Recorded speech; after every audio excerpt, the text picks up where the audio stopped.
Welcome to மாசா IAS academy. நம்ம இன்னைக்கு இந்த வீடியோவில் எதை பற்றி பார்க்க போகிறோம் அப்படின்னா சோர்சஸ் ஆஃப் இந்தியன் கான்ஸ்டிடியூஷன் அதை பற்றி தான் படிக்க போகிறோம்.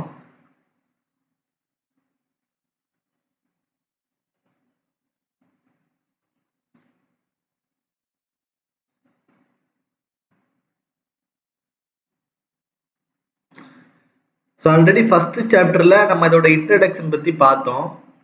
ஸோ அதில் என்ன பார்த்தோம் அப்படின்னா கான்ஸ்டிடியூஷன் வந்து எப்படி உருவாச்சு, கான்ஸ்டிடியூஷன் அசம்பிளினா வந்து என்ன, எத்தனை பேர் வந்து எழுதுனாங்க அப்படின்னு நிறைய படித்தோம். ஸோ அதில் இன்னொரு விஷயம் படித்தோம், 60+ நாடுகளோட கான்ஸ்டிடியூஷன் என்ன பண்ணாங்க, ரெஃபர் பண்ணி தான் நம்மளோட பாலிட்டி வந்து எழுதுனாங்கன்னு படித்தோம். ஸோ அதில் இருந்து ஒரு சில கண்ட்ரிஸ்ல இருந்து சில முக்கியமான விஷயங்களை வந்து எடுத்துக்கிட்டாங்க. அதுதான் வந்து என்னன்னா sources of Indian constitution. So இந்திய அரசியலமைப்பு வந்து ஒரு சொந்தமாக எழுதப்பட்ட ஒரு அரசியலமைப்பு கிடையாது. இது வந்து என்ன சொல்லுவாங்க, பாரோடு கான்ஸ்டிடியூஷன் சொல்லுவாங்க. என்ன சொல்லுவாங்க, பாரோடு கான்ஸ்டிடியூஷன் அப்படின்னு சொல்லுவாங்க.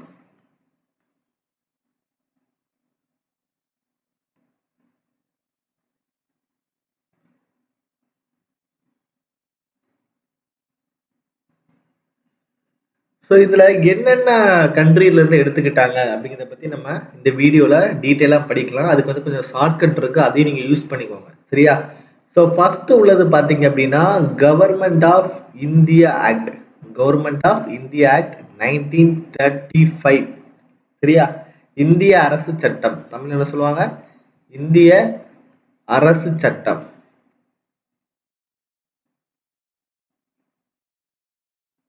ஆயிரத்தி 1935. இது எப்படி நம்ம ஷார்ட்கட் வச்சு நம்ம ஞாபகம் வச்சுக்கலாம் அப்படின்னா 5 old judges prefer early retirement ஞாபகம் வச்சுக்கலாம்.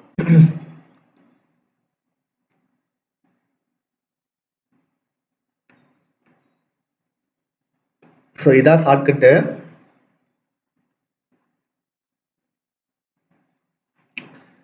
ஸோ 5 ஓல்ட் ஜட்ஜஸ்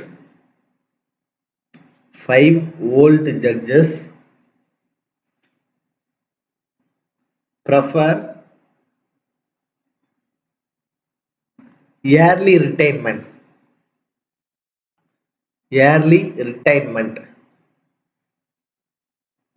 ஸோ இப்படிங்கிற இந்த ஷார்ட்கட்டை யூஸ் பண்ணி நம்ம என்ன பண்ணிக்கலாம், ஞாபகம் வச்சுக்கலாம், சரியா? ஸோ இதில் ஒவ்வொன்றுக்கும் ஒவ்வொரு அர்த்தம் இருக்கு, அது என்னன்னு பார்க்கலாம் நம்ம. ஸோ 5 அப்படின்னா இதில் வர எஃப் இருக்குல்ல, அதை எடுத்துக்கோங்க. ஸோ 5 ஓல்ட் ஜட்ஜஸ், இந்த எஃப் மட்டும் எடுத்துக்கோங்க. ஸோ எஃப் அப்படின்னா என்ன அர்த்தம் அப்படின்னா ஃபெடரல் ஸ்கீம். எஃப்னா என்ன அர்த்தம், ஃபெடரல் ஸ்கீம். ஃபெடரல் அப்படின்னா கூட்டாட்சின்னு அர்த்தம். மத்திய அரசும் மாநில அரசும் சேர்ந்து இருக்குதா என்ன சொல்லுவாங்க, ஃபெடரல் ஸ்கீம் அப்படின்னு சொல்லுவாங்க, சரியா? ஓ அப்படின்னா இதுல வர ஃபர்ஸ்ட் லெட்டர் ஓ எடுத்துக்கிட்டீங்க அப்படின்னா office of governor. Office of governor, governor அலுவலகம்னு அர்த்தம், சரியா? அடுத்தது வர ஜட்ஜஸ் அப்படின்னா ஜுடிஷியரி. இந்த ஜே வருது பாத்தீங்களா, அது வந்து என்னது, ஜுடிஷியரி, நீதித்துறை. அடுத்தது பாத்தீங்கன்னா இல்ல பி வருது பாத்தீங்களா, ப்ரெஃபர், இது வந்து பிஎஸ்சி. பி வந்து என்னது, பிஎஸ்சி, பப்ளிக் ஸ்டேட் கமிஷன், சரியா? Public service commission. நம்மளோட டிஎன்பிஎஸ்சி எல்லாம் இருக்குல்ல, ஸோ அதே மாதிரி ஒவ்வொரு ஸ்டேட்ல இருக்கிற பப்ளிக் சர்வீஸ் கமிஷன் வந்து எப்படி ஃபார்ம் பண்ணணும் அப்படின்னு கவர்மெண்ட் ஆஃப் இந்தியா ஆக்ட் 1935 மூலமா தான் நம்ம கான்ஸ்டிடியூஷன் வந்து எழுதுறாங்க. இயர்லி இருக்கு பாத்தீங்களா, ஸோ இயர்லி அது வந்து என்னன்னா emergency provisions. Emergency provisions. So இது வந்து ஒரு சில முக்கியமான டேர்ம்ஸ் வந்து நம்ம என்ன பண்ணிக்கலாம், ஈஸியா ஞாபகம் வச்சுக்கிறதுக்கு இந்த ஷார்ட்கட் வந்து கண்டிப்பா யூஸ்ஃபுல்லா இருக்கும், சரியா? ஸோ நம்ம நோட்ஸ்ல பாத்தீங்க அப்படின்னா இந்த மாதிரி இருக்கும், இந்திய அரசு சட்டம் 1935 அவசர நிலையில கூட்டரசு முறை, ஃபெடரல் கவர்மெண்ட் இருக்கா, கூட்டரசு முறை, ஃபெடரல் ஸ்கீம், ஆளுநர் அலுவலகம், ஆபீஸ் ஆஃப் கவர்னர் இருக்கா, ஜுடிஷியரி நீதித்துறை இருக்குதா, பொது தேர்வு ஆணையங்கள் பிஎஸ்சிஸ் இருக்குதா, அவசர கால திட்டங்கள் மற்றும் ஆட்சி முறை சார்ந்த விவரங்கள், புரியுதா? ஸோ இதை நம்ம எப்படி ஞாபகம் வச்சுக்கலாம், ஈஸியான ஷார்ட்கட் தான். 5 old judges prefer early retirement, சரியா? இங்கிலீஷ்ல அப்படிதான் இருக்கும். இதான் 5 old judges prefer early retirement. புரியுதா? ஸோ இந்த ஒரு ஷார்ட்கட் நம்ம தெரிஞ்சா போதும், நம்ம வந்து என்ன பண்ணிக்கலாம், இந்த கவர்மெண்ட் ஆஃப் இந்தியா 1935 ஞாபகம் வச்சுக்கலாம். சரியா? ஸோ அடுத்தது நம்ம எதை பத்தி படிக்க போறோம் அப்படின்னா பிரிட்டிஷ். சரியா? அடுத்து நம்ம எதை பத்தி படிக்க போறோம், பிரிட்டிஷை பத்தி படிக்க போறோம். சரியா? ஸோ இந்த பிரிட்டிஷ் அப்படிங்கிறது ரொம்ப ஈஸி தான். ஸோ பிரிட்டிஷ் சொல்லலாம், அப்படின்னா யுனைடெட் கிங்டம் சொல்லலாம், அப்படின்னா என்ன சொல்லலாம், இங்கிலாந்து சொல்லலாம். ஸோ இந்த 3 பேர்லையுமே கொடுக்கலாம். ஸோ இதை நம்ம வந்து என்ன ஷார்ட்கட் மூலியமா நம்ம ஞாபகம் வச்சுக்கலாம் அப்படின்னா, பார்லேஜி பிஸ்கட் எல்லாத்துக்கும் தெரியும்ல.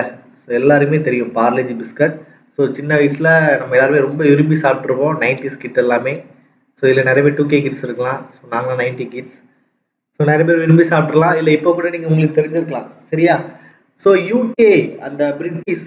சரியா? யூகே பிரிட்டிஷ் அப்படின்னாலே பார்லேஜி பிஸ்கட் வந்து ஞாபகம் வச்சுக்கோங்க. அது ஈஸி தான். சரியா? ஸோ பார்லேஜி பிஸ்கட் வந்து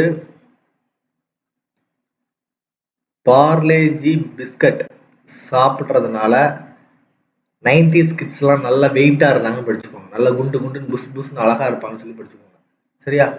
ஸோ WEIGHT. ஸோ நல்லா வெயிட்டாக இருந்தாங்க. ஸோ 90s கிட்ஸ் எல்லாம் பார்லேஜி பிஸ்கட் சாப்பிட்டோம்னால நல்லா வெயிட்டாக அழகாக இருந்தாங்க அப்படிங்கிறத நோட் பண்ணி வச்சுக்கோங்க. சரியா?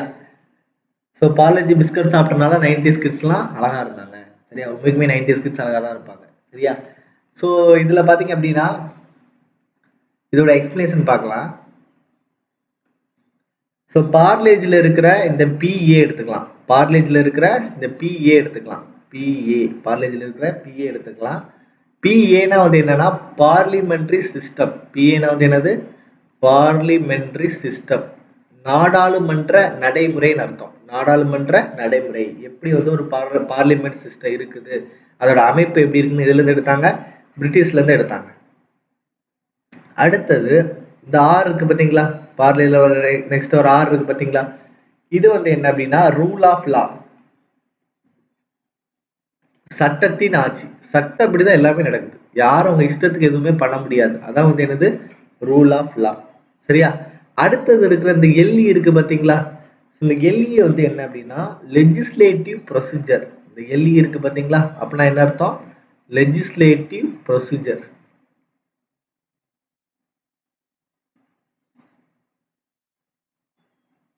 சரியா? சட்டமன்ற நடைமுறைன்னு அர்த்தம். பிஸ்கட்ல இருக்கிற BI இருக்கு பாத்தீங்களா, BI பிஸ்கட்ல இருக்க BI இருக்கு பாத்தீங்களா, அது வந்து என்னன்னா பை கேமரலிசம். பை கேமரலிசம், ஈரவை நடைமுறை. அதுக்கு பேர் வந்து என்னது, ஈரவை நடைமுறை. பை கேமரலிசம், ஈரவை நடைமுறை. சரியா? சோ எஸ்னா வந்து என்னன்னா, அடுத்தது எஸ் இருக்கு பாத்தீங்களா, சோ எஸ்னா என்ன அர்த்தம் அப்படின்னா சிங்கிள் சிட்டிசன்ஷிப். சிங்கிள் சிட்டிசன்ஷிப், ஒற்றை குடியுரிமைன்னு அர்த்தம்.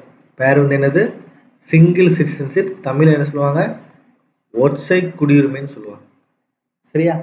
ஸோ அடுத்தது பார்த்தீங்கன்னா சி இருக்கா, சி பிஸ்கட், சி இருக்கா. சீனா வந்து என்னன்னா கேபினட் சிஸ்டம். சீனா வந்து என்னது, கேபினட் மினிஸ்டர்ஸ். ஸோ கேபினட் நடைமுறைகள் சொல்லலாம். சரியா? டபிள்யூ நான் வெயிட் ஆகுது, வெயிட் சொன்ன பார்த்தீங்களா, அது வந்து என்னன்னா ரிட்ஸ், நீதி பேராணைகள் அர்த்தம். ஸோ நம்ம வந்து பிரிட்டிஷ், யூகே அப்படின்னு என்ன சொல்லுவாங்க, இங்கிலாந்து சொல்லுவாங்க. ஸோ இது எப்படி ஞாபகம் வச்சுக்கலாம், பார்லே பிஸ்கட்ஸ் அப்படின்னு ஞாபகம் வச்சுக்கலாம். ஸோ பார்லேனா PA வந்து பார்லிமெண்டரி சிஸ்டம், R வந்து ரூல் ஆஃப் லா, LE வந்து லெஜிஸ்லேட்டிவ் ப்ரொசீஜர், BA வந்து பை கேமரலிசம், S வந்து சிங்கிள் சிட்டிசன்ஷிப், C வந்து கேபினட் சிஸ்டம், W வந்து ரிட்ஸ். சரியா? ஸோ இதில் பாருங்க, ஸோ பார்லே பிஸ்கட் சொன்னோம் அப்படிதானே. ஸோ P வந்து பார்லே, PA வந்து என்னது பார்லிமெண்டரி கவர்மெண்ட், R வந்து என்னது ரூல் ஆஃப் லா, L வந்து என்னது லெஜிஸ்லேட்டிவ் அசம்பிளி. L வந்து என்னது லெஜிஸ்லேட்டிவ் அசம்பிளி. சரியா? அடுத்து என்ன படிச்சோம், பார்லே. சரியா? ஸோ பார்லே பிஸ்கட் படிச்சோம் அப்படிதானே. ஸோ பிஸ்கட் வந்து என்னது BI பை கேமரலிசம். BA வந்து என்னது பை கேமரலிசம். எஸ்னா என்ன படிச்சோம், சிங்கிள் சிட்டிசன்ஷிப் பிஸ்கட். சி வந்து என்னது கேபினட் சிஸ்டம். சி வந்து என்னது கேபினட் சிஸ்டம். டபிள்யூ வந்து என்னது ரிட்ஸ் ப்ரோக்ரேட்டிவ் ரிட்ஸ். ஸோ இதுதான் நம்ம வந்து என்னது படிச்சது. ஸோ பார்லே பிஸ்கட் சாப்பிட்டா வெயிட் போட்டாங்க 90s கிட்ஸ் படிச்சா அந்த ஷார்ட்கட் வந்து என்ன பண்ணிடலாம் ஈஸியா நீங்க ஞாபகம் வச்சுக்கலாம். ஸோ தமிழ்ல பாத்தீங்க அப்படின்னா பார்லிமெண்டரி கவர்மெண்ட் அப்படின்னா நாடாளுமன்ற அரசுன்னு அர்த்தம். ரூல் ஆஃப் லா அப்படின்னா சட்டத்தின் படியான விதின்னு அர்த்தம். சரியா? லெஜிஸ்லேட்டிவ் ப்ரொசீஜர் அப்படின்னா சட்டம் இயற்றும் செய்முறைன்னு அர்த்தம். சிங்கிள் சிட்டிசன்ஷிப் அப்படின்னா ஒற்றை குடியுரிமைன்னு அர்த்தம். கேபினட் சிஸ்டம் வந்து கேபினட் முறை தான் கொடுத்துருக்காங்க. சரியா? அடுத்து பாத்தீங்க அப்படின்னா ரிட்ஸ் அப்படிங்கிறது நீதி பேராணை. ரிட்ஸ் அப்படிங்கிறது நீதி பேராண்மை. சரியா? ஸோ பை கேமரலிசம்னா வந்து என்னது ஈரவை முறை. சரியா? ஸோ பார்லே பிஸ்கட் சாப்பிட்டா வெயிட் சாப்பிட்டு சொல்லிட்டு அந்த ஷார்ட்கட் வச்சு என்ன பண்ணிக்கோங்க ஞாபகம் வச்சுக்கோங்க. சரியா? ஸோ மூணாவதா நம்ம என்ன படிக்க போறோம் அப்படின்னா ஸோ இதுல மூணாவதா என்ன இருக்குது யூஎஸ் அமெரிக்கன் கான்ஸ்டிடியூஷன் இருக்குது. சரியா? ஸோ இந்த அமெரிக்கன் கான்ஸ்டிடியூஷனை நம்ம எப்படி ஞாபகம் வச்சுக்கலாம்? சரியா? இந்த அமெரிக்கன் கான்ஸ்டிடியூஷனை நம்ம எப்படி ஞாபகம் வச்சுக்கலாம்? ஸோ அமெரிக்கன் கான்ஸ்டிடியூஷன் அப்படின்னு என்ன சொல்லுவாங்க அதை யுனைடெட் ஸ்டேட்ஸ் ஆஃப் அமெரிக்கான்னு சொல்லுவாங்க. சரியா? ஸோ அதை நம்ம எப்படி ஞாபகம் வச்சுக்கலாம்? சரியா? அதுக்கு வந்து ஒரு ஷார்ட்கட் இருக்குது யுஎஸ். ஸோ அதுக்கு என்ன ஷார்ட்கட் அப்படின்னா 5 intelligent judges. 5 intelligent judges. Impeachment for removal of preamble. 5 intelligent judges. Impeachment for removal of preamble. ஞாபகம் வச்சுக்கோங்க. So 5 intelligent judges. 5 intelligent judges. Impeachment for 5 intelligent judges. Impeachment for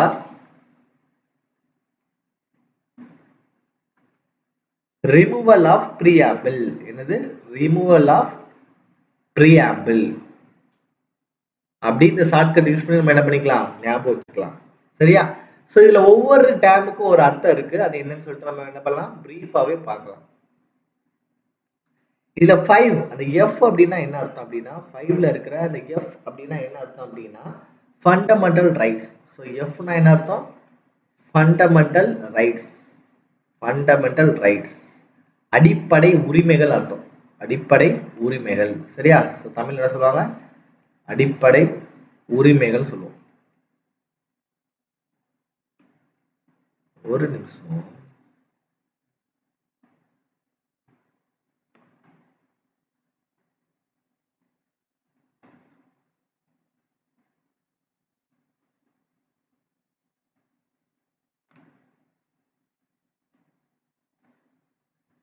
சரியா? அடிப்படை உரிமைகள் சொல்லுவாங்க. சரியா? அடுத்தது இன்டெலிஜென்ட் இருக்கு பாத்தீங்களா? சோ இன்டெலிஜென்ட் அப்படின்னா இண்டிபெண்டன்ஸ் ஆஃப் ஜுடிஷியரி. சரியா? அதுல இருக்க ஐ இருக்கு பாத்தீங்களா? அதுக்கு அர்த்தம் வந்து என்னது இண்டிபெண்டன்ஸ் ஆஃப் ஜுடிஷியரி.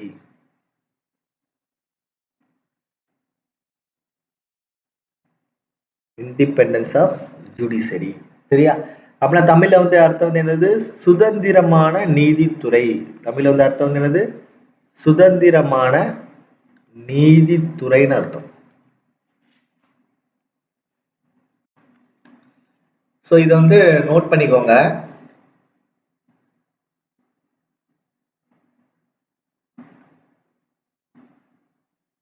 சோ அடுத்து இருக்கிறது வந்து ஜட்ஜஸ் இருக்கா ஜட்ஜஸ் இருக்கா? ஸோ ஜட்ஜஸ்னா வந்து என்ன அர்த்தம் அப்படின்னா ஜுடிஷியல் ரிவ்யூ. ஜட்ஜஸ் இருக்குல்ல ஜட்ஜஸ்க்கு அர்த்தம் வந்து என்னது ஜுடிஷியல் ரிவ்யூ. நீதி புனராய்வுன்னு அர்த்தம். என்ன பேர் அதுக்கு பேரு நீதி புனராய்வு அப்படின்னு அர்த்தம். சரியா? ஸோ நம்ம வந்து ஹைகோர்ட்ல ஒரு கேஸ் வந்து ஃபெயில் ஆச்சு அப்படின்னா நீங்க எங்க போவீங்க சுப்ரீம் கோர்ட் போவீங்க. இல்ல டிஸ்ட்ரிக்ட் கோர்ட்ல ஃபெயில் ஆச்சுன்னா ஹைகோர்ட் போவீங்க. இந்த மாதிரி நம்மளோட நீதியை வந்து நம்ம என்ன பண்ணிக்கலாம் புனராய்வு பண்ணிக்கலாம் அப்படின்னு அர்த்தம். அடுத்தது இம்பீச்மென்ட். ஸோ இம்பீச்மென்ட் அப்படின்னா கண்டன தீர்ப்பாயம்னு அர்த்தம். இம்பீச்மென்ட்னா வந்து என்னது கண்டன தீர்ப்பாயம். ஸோ ஒரு பிரசிடென்ட் மேல ஒரு தப்பு இருக்கு. இந்தியாவோட முதல் குடிமகன் பிரசிடென்ட். சரியா? அந்த பிரசிடென்ட் மேல ஏதாவது தப்பு இருக்கு அப்படின்னா அவரை பதவி விட்டு நீக்கணும் அப்படின்னா என்ன கொண்டு வருவாங்க இந்த இம்பீச்மென்ட் அப்படின்னு ஒண்ணு கொண்டு வருவாங்க. என்ன கொண்டு வருவாங்க ஸோ இந்த இம்பெச்மெண்ட் அப்படின்னு ஒன்று கொண்டு வருவாங்க. சரியா? ஸோ இம்பெச்மெண்ட் யார் கொண்டு வருவாங்க? இம்பெச்மெண்ட் ஃபார் பிரசிடென்ட். சரியா? இம்பெச்மெண்ட் ஃபார் பிரசிடென்ட் யார் கொண்டு வருவாங்க? பிரசிடென்ட் கொண்டு வருவாங்க. ஸோ அடுத்தது பார்த்தீங்க அப்படின்னா ஃபார் ரிமூவல் இருக்குல்ல, இங்கே யார் அப்படின்னா removal of supreme and high court judges. சரியா? ரிமூவல் இருக்கா? So removal of supreme court and high court judges. அதோட ப்ரொசீஜர் எதுல இருந்து எடுத்தாங்க? அமெரிக்கால இருந்து எடுத்தாங்க. சரியா? ஸோ ப்ரீஆம்பிள்னா இங்கே என்னதான் ப்ரீஆம்பிள். ஸோ முகவரி எதுல இருந்து எடுத்துக்கிட்டாங்க? அமெரிக்காவோட அரசியலமைப்புல இருந்து எடுத்துக்கிட்டாங்க. ஸோ இந்த ஷார்ட்கட் நீங்க ஞாபகம் வச்சுக்கிட்டீங்க அப்படின்னா நம்ம என்ன பண்ணிக்கலாம், இந்த யூஎஸ்ல இருக்கிற அந்த பாலிட்டியோட இது எல்லாமே நம்ம என்ன பண்ணிக்கலாம், படிச்சுக்கலாம். சரியா? ஸோ நம்மளோட பிடிஎஃப்ல என்ன கொடுத்துருக்காங்கன்னு பாருங்க. So 5 intelligent judges. சரியா? 5 intelligent judges. So 5 fundamental rights. Intelligent, independence of judiciary. சரியா? Judges, judicial review. சரியா? அதே function of president and vice president இதுல கொடுத்துருக்காங்க. சரியா? ஸோ பீன் படித்தோம் கடைசியில் ப்ரீஆம்பிள் இது வந்துடும். ஸோ இம்பெச்மெண்ட் படித்தோம். ஸோ இம்பெச்மெண்ட் ஆஃப் பிரசிடென்ட் வரும். So removal of supreme court and high court judges. So இதே தான்ப்பா தமிழ்லேயும் கொடுத்துருப்பாங்க. ஸோ உச்ச மற்றும் உயர் நீதிமன்ற நீதிபதிகளை நீக்கும் முறை, துணை குடியரசுத் தலைவர் பதவி, குடியரசுத் தலைவர் மீதான அரசியல் குற்றச்சாட்டு, நீதி புனராய்வு, நீதித்துறை சுதந்திரம் மற்றும் அடிப்படை உரிமைகள். சரியா? ஸோ இதை டைம் நோட் பண்ணிட்டு ரீட் பண்ணுங்க, கண்டிப்பா உங்களுக்கு புரியும். சரியா? ஸோ அடுத்தது நம்ம என்ன படிக்க போறோம் அப்படின்னா அயர்லாந்து படிக்க போறோம். அடுத்து என்ன படிக்க போறோம்? Ireland, Irish. சரியா? அயர்லாந்து அது ஈஸி தான், நம்ம ஈஸியாவே படிச்சு முடிச்சிடலாம். சரியா? ஸோ இந்த அயர்லாந்தோட ஸோ இந்த அயர்லாந்தோட கேபிட்டல் பார்த்தீங்கன்னா டப்ளின் சொல்லுவாங்க. சரியா? அயர்லாந்து படிக்க போறோம். ஸோ இந்த அயர்லாந்தோட கேபிட்டலுக்கு பேர் வந்து என்ன அப்படின்னா டப்ளின் கேபிட்டல். இப்போ இந்தியாவோட கேபிட்டல் வந்து டெல்லின்னு சொல்லுவாங்களா, அதே மாதிரி அயர்லாந்தோட கேபிட்டல் பேர் வந்து என்னது டப்ளின் பேர். என்ன பேரு? டப்ளின். சரியா? ஸோ இந்த டப்ளின் வந்து நம்ம எப்படி ஞாபகம் வச்சுக்கலாம் அப்படின்னா டப்ளினோட பிரசிடென்ட் ராஜா ஞாபகம் வச்சுக்கலாம். டப்ளினோட பிரசிடென்ட் யாரு? ராஜா. டப்ளினோட பிரசிடென்ட் வந்து யாரு? ராஜா அப்படின்னு நீங்க ஞாபகம் வச்சுக்கோங்க. டப்ளினோட பிரசிடென்ட் வந்து என்னது? ராஜா. ஸோ இந்த டப்ளின் அப்படின்னா இந்த டி இருக்கு பார்த்தீங்களா, அப்படின்னா என்ன அர்த்தம் அப்படின்னா டிபிஎஸ்பி. என்ன அர்த்தம்? டிபிஎஸ்பி. இந்த டினா என்ன அர்த்தம்? டிபிஎஸ்பி. சரியா? அடுத்தது பிரசிடென்ட்னா என்ன அர்த்தம் அப்படின்னா பிரசிடென்ட் எலெக்ஷன். பிரசிடென்ட் எலெக்ஷன் குடியரசுத் தலைவரை எப்படி தேர்ந்தெடுப்பாங்க, அது வந்து ஒரு இன்டைரக்ட் எலெக்ஷன் சொல்லுவாங்க. ஸோ அதை பற்றி நம்ம பிரீஃபாக படிப்போம். President election. சரியா? அது ராஜான்னு இருக்காங்க பார்த்தீங்களா. ஸோ ராஜா அப்படிங்கிறது வந்து என்ன அப்படின்னா Rajya Sabha nomination. Rajya Sabha nomination. Rajya Sabha nomination. சரியா? இது ரொம்ப ரொம்ப ரொம்ப முக்கியமானது. ராஜ்யசபா நாமினேஷன் அப்படிங்கிறத படிச்சு வச்சுக்கோங்க. சரியா? ராஜ்யசபா எலெக்ஷன் படிப்போம், அதெல்லாம் வேற இதுல வரும். இது ராஜ்யசபா நாமினேஷன். இதுல அயர்லாந்து. ஸோ அயர்லாந்தோட கேபிட்டல் வந்து என்னது? டப்ளின். ஸோ டப்ளினோட பிரசிடென்ட் வந்து ராஜா. அப்ப நீங்க என்ன பண்ணிக்கலாம், DPSP president election Rajya Sabha nomination என்ன பண்ணிக்கலாம், ஈஸியாவே அதை படிச்சுக்கலாம். சரியா? ஸோ அதான் அங்க கொடுத்துருப்பாங்க, ஐரிஷ் ஆர் அயர்லாந்து டிபிஎஸ்பி. சரியா? Dublin DPSP. Nomination of members to Rajya Sabha. சரியா? Election of president. ஸோ இது மூணுமே, இந்த மூணு டேர்மே அதுல வரும். சரியா? ஸோ தமிழ் பிடிஎஃப்ல அதான் கொடுத்துருப்பாங்க, ராஜ்யசபாவிற்கு உறுப்பினர்களை நியமனம் செய்தல். சரியா? ஸோ ராஜ்யசபாவுக்கு வந்து குடியரசுத் தலைவர் 12 உறுப்பினர்களை நியமனம் செய்வார். அது வந்து எதுல இருந்து எடுத்திருப்பாங்க, இந்த ஐரிஷ்ல இருந்து எடுத்திருப்பாங்க. அப்புறம் குடியரசுத் தலைவர் தேர்தல், அரசின் வழிமுறை காட்டும் நெறிமுறை கோட்பாடுகள், இதான் வந்து டிபிஎஸ்பின்னு சொல்லுவாங்க, directive principles of state policy. So இதான் எதுல இருக்குது, அயர்லாந்துல இருக்குது. சரியா? ஸோ அடுத்தது நம்ம என்ன படிக்க போறோம் அப்படின்னா கனடா பத்தி படிக்க போறோம். சரியா? ஸோ கனடாவோட அரசியலமைப்பு வந்து எதுல இருந்து எடுத்தாங்க, கனடால இருந்து என்னென்னலாம் எடுத்தாங்க அப்படிங்கிறத என்ன பண்ண போறோம், படிக்க போறோம். சரியா?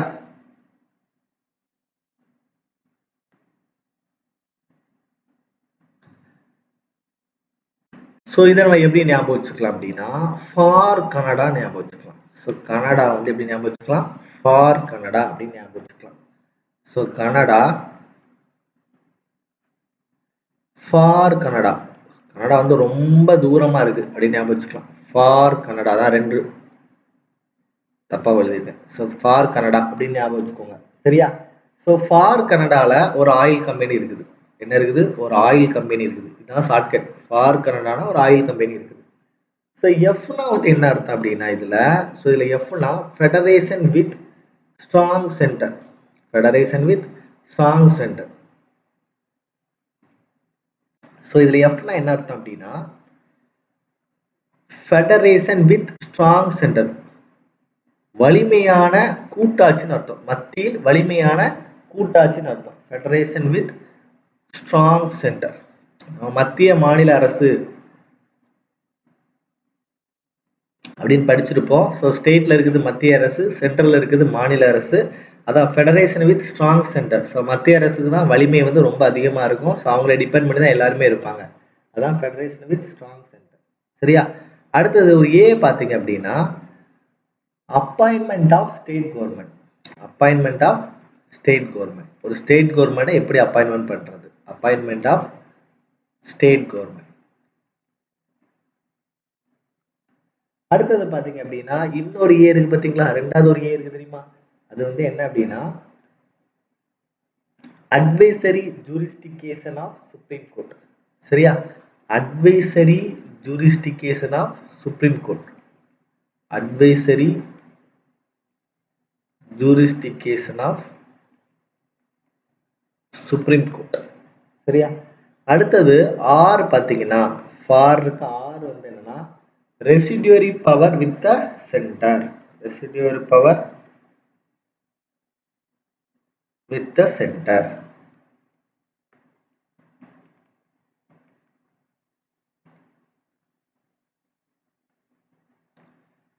சீனா ஃபார் கனடா தானே படிச்சோம். சீனா வந்து என்ன அப்படின்னா கன்கரண்ட் லிஸ்ட், பொது பட்டியல்.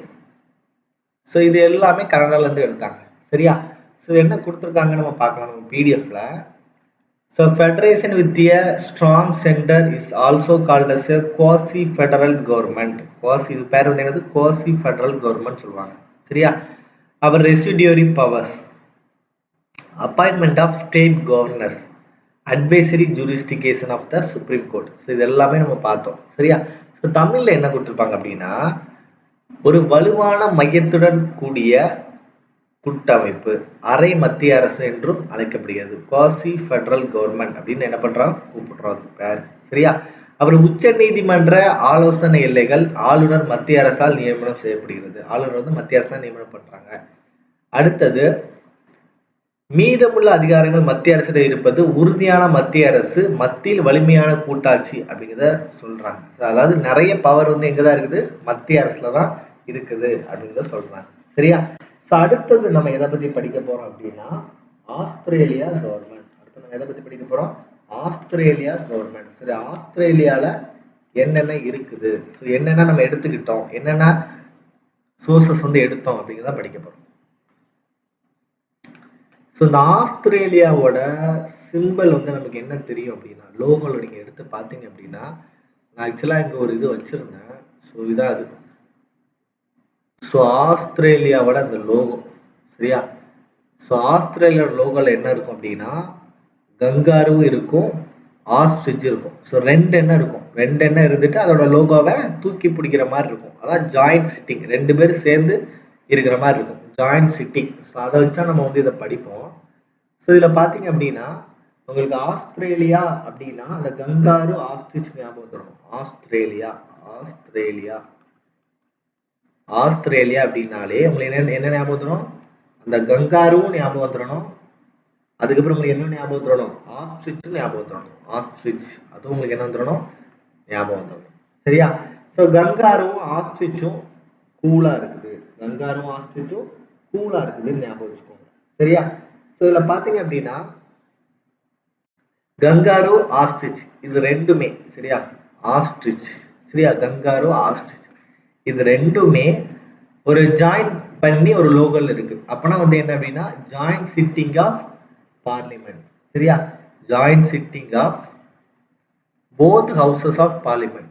Joint sitting of both houses of parliament. அதாவது பார்லிமெண்ட்ல நமக்கு லோக்சபா ராஜ்யசபான்னு சொல்லிட்டு 2 இருக்கும். அந்த 2 சபையுமே தனித்தனியா நடக்கும். ஒரு சில எமர்ஜென்சி சுச்சுவேஷன்ஸ்ல 2யும் ஒண்ணா கூட்டுவாங்க. அது யாரு கூட்டுவாங்க அப்படின்னா பிரசிடென்ட் கூட்டுவாங்க. ஸோ அதுக்கு பேர் தான் வந்து என்னது joint sitting. So kangaroo ostrich join பண்ணி இருக்குது. ஸோ அதை வச்சு நம்ம ஞாபகம் வச்சுக்கலாம். அடுத்து வந்து என்ன அப்படின்னா ட்ரேட் அண்ட் காமர்ஸ். சரி, அந்த ட்ரேட் இருக்கு ஆஸ்திரேலியால டிஆர்இன் இருக்கு பாத்தீங்களா? இந்த டிஆர்இ நீங்க எப்படி ஞாபகம் வச்சுக்கோங்க? ட்ரேட் அண்ட் காமர்ஸ் ஞாபகம் வச்சுக்கோங்க. ட்ரேட் அண்ட் காமர்ஸ் அப்படின்னு ஞாபகம் வச்சுக்கோங்க. சரியா? ஸோ நம்ம பிடிஎஃப் என்ன கொடுத்துருக்காங்கன்னு பார்க்கலாம். ஸோ ஆஸ்திரேலியால கன்கரண்ட் லிஸ்ட் அந்த கூல்னு சொன்ன பார்த்தீங்களா? அதை ஞாபகம் வச்சுக்கோங்க. சரியா? So freedom of trade, commerce and intercourse, அப்புறம் ஜாயிண்ட் சிட்டி, இது 2 தான் கொடுத்துருக்காங்க. சரியா? ஸோ 2 நம்ம என்ன பண்ணிக்கலாம்? ஈஸியாக ஞாபகம் வச்சுக்கலாம். ஸோ ஜாயிண்ட் சிட்டிங் ஆஃப் பார்லிமெண்டோட ஆர்டிகல் வந்து 108. இது வந்து நிறைய டைம் கேட்டிருக்காங்க, அதனால நம்ம என்ன பண்ணிருக்கோம், இதில் மென்ஷன் பண்ணியிருக்கோம். சரியா? ஸோ தமிழ் என்ன கொடுத்துருப்பாங்க? நாடாளுமன்றத்தின் இரு அவைகளின் கூட்டமர்வு, வணிகம் மற்றும் காமர்ஸ். சரியா? Trade and commerce. சரியா? அடுத்த பாத்தீங்க அப்படின்னா பொது பட்டியல், அதோட கன்கரண்ட் லிஸ்ட், இது எல்லாமே இதுல இருக்குது, ஆஸ்திரேலியாவோட அரசியலமைப்புல வந்து இருக்குது அப்படின்னு அர்த்தம். சரியா?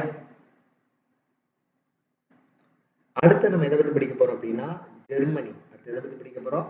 ஜெர்மனி. ஸோ ஜெர்மனி அப்படின்னாலே உங்களுக்கு யாரு இருப்பா ஞாபகம் வருவாங்க? அடால்ஃப் ஹிட்லர் ஞாபகம் வருவார், அப்படிதானே? Germany, Weimar constitution of Germany. சரியா? இந்த ஜெர்மனினாலே அடால்ஃப் ஹிட்லர் ஒரு ஞாபகம் வந்துருவார். சரியா? ஸோ எதுக்கு வந்து நான் வந்து இந்த எஃப்ஓ இந்த 6 கேபிட்டல்ல போட்டுறது, லாஸ்ட் லெட்டர் கேபிட்டல் லெட்டர் போட்டேன் அப்படின்னா ஃபண்டமெண்டல் ரைட்ஸ் வந்து என்ன பண்ணிருப்பாங்க? எமர்ஜென்சில சஸ்பெண்ட் பண்ணிருப்பாங்க. ஸோ அடால்ஃப் ஹிட்லர் வந்து எவ்வளவு பெரிய கொடுமைக்காரன்னு உங்களுக்கு தெரியும். நிறைய நீங்க என்ன பண்ணிருப்பீங்க, படிச்சிருப்பீங்க. அவரு அடிப்படை உரிமைகள் கொடுப்பாரா? கொடுக்க மாட்டாங்க. சரியா? அதான் ஜெர்மனினாலே அடால்ஃப் ஹிட்லர் ஞாபகம் வரணும். ஸோ ஜெர்மனோட அடால்ஃப்ல லாஸ்ட்ல எஃப்ஆர் இருக்கா? அப்போ ஃபண்டமெண்டல் ரைட்ஸ் வந்து என்ன பண்ணுவாங்க? எமர்ஜென்சி டைம்ல சஸ்பெண்ட் பண்ணி வச்சிருவாங்க. சரியா? இதான் அவசர காலத்தில் அடிப்படை உரிமைகளை தற்காலிகமாக தடை செய்தல், டெம்பரரி தான் தடை பண்ண முடியும். சரியா? ஸோ அடுத்தது பாத்தீங்க அப்படின்னா ரஷ்யாவை நம்ம எப்படி ஞாபகம் வச்சுக்கணும் அப்படின்னா, ரஷ்யால ஒழுங்கா டியூட்டி பார்த்தோம் அப்படின்னா 5 ஸ்டார் சாக்லேட் தருவாங்க. சூப்பரா இருக்குல்ல? ஸோ நீங்களும் ஃபர்ஸ்ட் மார்க் எடுத்தாங்க, 5 ஸ்டார் சாக்லேட் ஆனா கொரியர் அனுப்புறேன். சரியா?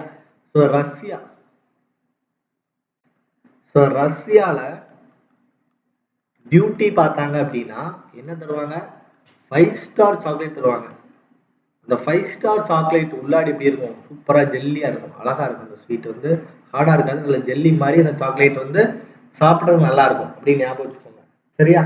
ஸோ இந்த ரஷ்யா அந்த 5 இருக்கு பாத்தீங்களா? அந்த 5 அப்படின்னா என்ன அர்த்தம் அப்படின்னா ஃபண்டமெண்டல் டியூட்டிஸ் அர்த்தம். ஃபண்டமெண்டல் டியூட்டிஸ், அதான் ரஷ்யால டியூட்டி பார்த்தா தான் 5 ஸ்டார் சாக்லேட் தருவாங்க. அப்ப இந்த 5 அப்படிங்கிறது வந்து என்னது? ஃபண்டமெண்டல் டியூட்டிஸ், அடிப்படை கடமைகள். நம்மளோட அடிப்படை கடமைகள் வந்து என்னெல்லாம் இருக்குது? Fundamental duties. அடுத்தது 5 ஸ்டார் 5 இயர் ஞாபகம் வச்சுக்கோங்க. 5 ஸ்டார் 5 இயர் 5 இயர் பிளான் இங்க இருந்தா எடுத்தாங்க. 5 ஆண்டு திட்டங்கள் இங்க இருந்தா எடுத்தாங்க. ரஷ்யால இருந்தா 5 இயர் பிளான் வந்து எடுத்தாங்க. ஜெல்லின்னு படிச்சோம் தெரியுமா? அந்த ஜேனா வந்து என்னன்னா ஜஸ்டிஸ், நீதித்துறை. சரியா? ஸோ இதுதான் நமக்கு வந்து இங்கிலீஷ்ல கொடுத்துருப்பாங்க. ரஷ்யா பார்த்தீங்களா? Fundamental duties and ideal of justice, social, economic and political இந்த பிரியாபிள். ஸோ இதெல்லாம் இந்த இதுல இருந்து எடுத்தாங்க, ரஷ்யால இருந்து எடுத்தாங்க.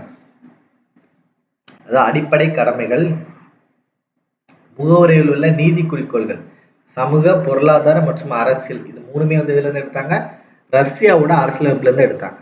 சரியா? அடுத்தது பிரெஞ்சு. அடுத்து நம்ம எதை படிக்க போறோம்? பிரெஞ்சு. ஸோ பிரெஞ்சு அப்படிங்கிறத நம்ம வந்து ஈஸியாவே ஞாபகம் வச்சுக்கலாம். பிரான்ஸ், அப்படிதானே? பிரான்ஸு. ஸோ பிரான்ஸ்னா ஈஃபில் டவர் இருக்கும். சரியா? ஈஃபில் டவரோட லெஃப்ட்ல நான் இருந்தேன் ஞாபகம் வச்சுக்கோங்க. ஈஃபில் டவரோட லெஃப்ட்ல இருந்தேன் அப்படின்னு நீங்க ஞாபகம் வச்சுக்கோங்க. சரியா? லெஃப்ட்ல இருந்தேன் அப்படின்னு ஞாபகம் வச்சுக்கோங்க. எப்படி ஞாபகம் வச்சுக்கோங்க? Eiffel tower.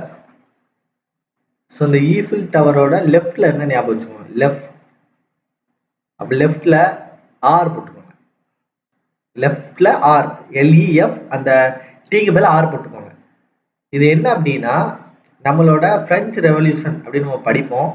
இதுக்கப்புறம் ஃபீச்சர்ஸ்ல நம்ம படிப்போம். சரியா? ஸோ நம்மளோட ப்ரீஆம்பிள்ல இருக்கிற லிபர்ட்டி, ஈக்குவாலிட்டி, அதான் இ, எல்இ, எஃப் லெஃப்ட், ஃப்ராட்டர்னிட்டி, அதுக்கப்புறம் வந்து என்னது ஆர், ரீபப்ளிக், அதுக்கப்புறம் வந்து என்னது ஆர், ரீபப்ளிக். ஸோ இது எல்லாமே எதுலேருந்து எடுத்தாங்க? ஃப்ரெஞ்சிலேருந்து எடுத்தாங்க. ஸோ ஃப்ரெஞ்சுனால ஈஃபில் டவர். ஸோ ஈஃபில் டவரோட லெஃப்ட்ல இருந்து ஃபோட்டோ எடுத்துக்கிட்டேன். அப்போ எல்னா லிபர்ட்டி, ஈனா ஈக்குவாலிட்டி, எஃப்னா ஃப்ராட்டர்னிட்டி, ஆர்னா வந்து என்னது ரீபப்ளிக்னு அர்த்தம். ஆர்னா வந்து என்னது ரீபப்ளிக்னு அர்த்தம். சரியா? ஸோ இதே தான் நம்ம வந்து தமிழ்லையும் கொடுத்துருப்போம். முகவுரையில் உள்ள சமத்துவம். சரியா? சமத்துவம், சகோதரத்துவம். சரியா? சமத்துவம், சகோதரத்துவம். சமத்துவம்னா வந்து என்னது ஈக்குவாலிட்டி. சகோதரத்துவம்னா வந்து என்னது ஃப்ராட்டர்னிட்டி. சகோதரத்துவம்னா ஃப்ராட்டர்னிட்டி. சுதந்திரம்னா வந்து என்னது லிபர்ட்டி. சுதந்திரம்னா வந்து என்னது லிபர்ட்டி. குடியரசுனா வந்து என்னது ரீபப்ளிக். ஞாபகம் வச்சுக்கோங்க. சரியா? ஸோ அடுத்தது பார்த்தீங்க அப்படின்னா சவுத் ஆப்பிரிக்காவோட அரசியலமைப்பு. சரியா? சவுத் ஆப்பிரிக்காவோட அரசியலமைப்பு பார்த்தீங்கன்னா நம்ம ஈஸியாகவே ஞாபகம் வச்சுக்கலாம். ஒரே ஒரு சென்டென்ஸ் தான். என்னன்னா ஏர் ஞாபகம் வச்சுக்கலாம். என்ன எப்படி ஞாபகம் வச்சுக்கலாம்? ஏர். சரியா? ஸோ ஏர் வந்து நீங்க ஸ்பெல்லிங் எப்படி எழுதுவீங்க? ஏஐஆர் எழுதுவீங்க. அப்படின்னா இங்க எப்படி எழுதுனா ஏஇஆர் எழுதும். சவுத் ஆப்பிரிக்கால ஏர் இருக்குது அப்படின்னு ஞாபகம் வச்சுக்கோங்க. ஸோ ஏர்னா வந்து என்னன்னா இந்த அமெண்ட்மெண்ட். சரியா? Procedure of amendment.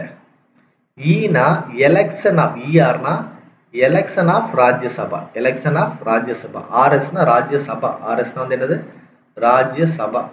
ஸோ நம்ம ராஜ்யசபா நாமினேஷன் ஒன்று படித்தோம், ராஜ்யசபா எலெக்ஷன் ஒன்று படித்தோம். ஸோ இங்கே வந்து சவுத் ஆப்பிரிக்காவில் இருக்கிறது வந்து என்னது ராஜ்யசபா எலெக்ஷன். ஸோ ஏஆர் அப்படின்னு நீங்க ஞாபகம் வச்சுக்கோங்க. சரியா?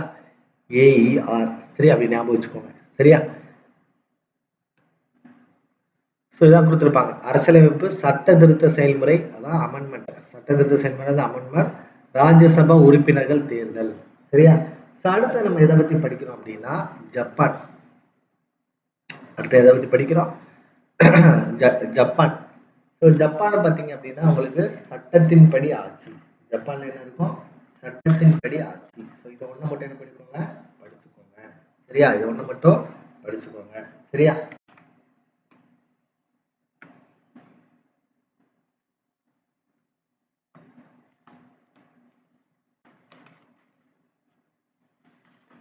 ஸோ அவ்வளோதான். நமக்கு வந்து சோர்சஸ் ஆஃப் இந்தியன் கான்ஸ்டிடியூஷனோட ஷார்ட்கட்ஸ் நம்ம என்ன பண்ணிட்டோம்? ரொம்ப நீட்டாகவே படித்து முடிச்சிருக்கோம். சரியா?